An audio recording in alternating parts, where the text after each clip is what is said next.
Welcome to Matters Financial and Geopolitical from a Frontier. I'm sure you're all looking forward to the Christmas holidays as I am. These are scenes from an anti-government demonstration in the city of Atbara in northeast Sudan, which was triggered by the bread crisis. I jump you back to September 2010 when we had bread riots in Maputo, and I said, given the fragility of the food markets, Maputo might well be a shot across the bows of many regimes who have yet to secure access to sufficient food at sufficiently low prices for their people. Failure to execute on this front surely imperils many regimes, I said. And then I saw this tweet from Nubian Omad, fan in Atbara, saying demonstrators are surrounding government-owned flour mills. Rumours that government militias are being mobilized. Price of bread rose to 3 Sudanese pounds in Atbara and other secondary towns, 3 times more than Khartoum.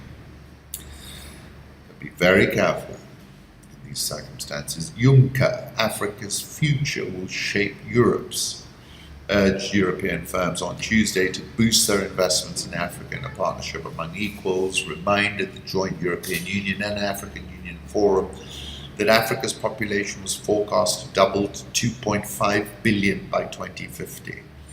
Africa's future is also our European future, said Juncker.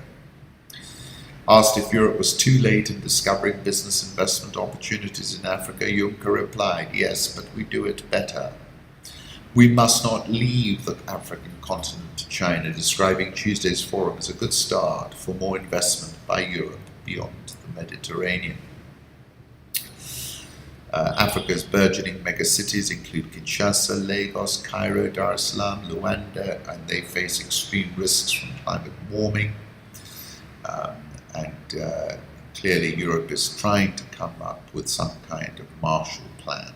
DJ businessmen face off in battle for Madagascar's presidency. They're both claiming victory almost a decade after military-backed ex-nightclub DJ seized power from a business tycoon in Madagascar. The two are squaring up again in a runoff vote to decide who will become the next president.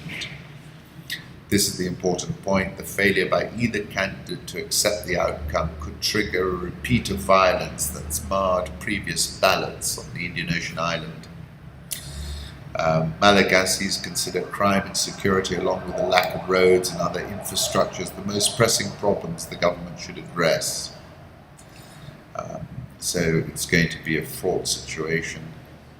Of course, Madagascar's enjoyed that vanilla boom, but it's full of cartels.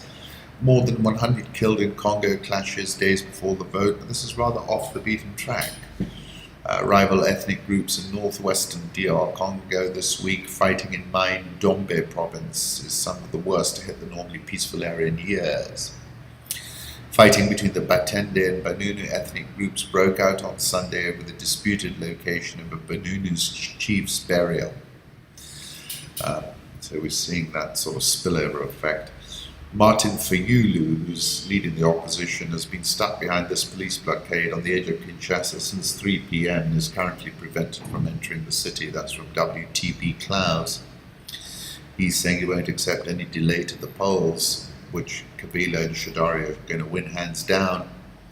The governor of Kinshasa suspended campaigning for the presidential election in the capital 3 days early as preparations for a large Martin Fayulu rally were ongoing. Kabila has outsmarted all his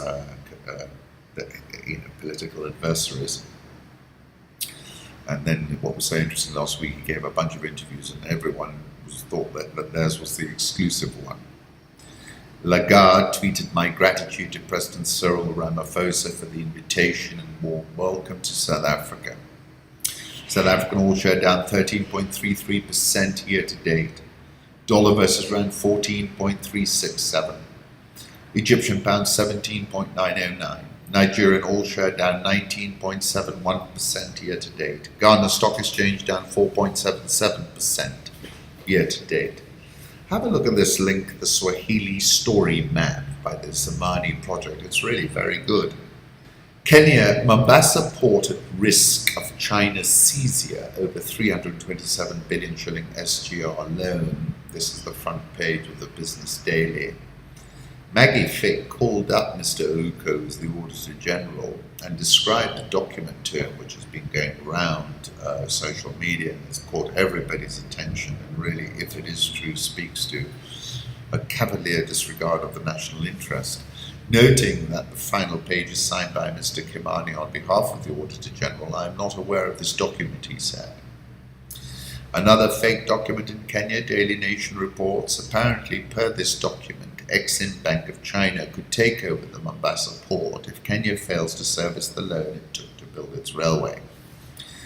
Something's fishy, given Oko's denial of knowledge of this report, which notionally comes from his office. Is the doc real, or is Oko being pressed to deny its existence, given the proliferation of fake docs in the country? Could be either.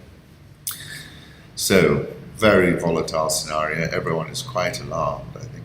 US funds buyout of Kenya's art cafe put it at a 3.5 billion shilling valuation, $35 million.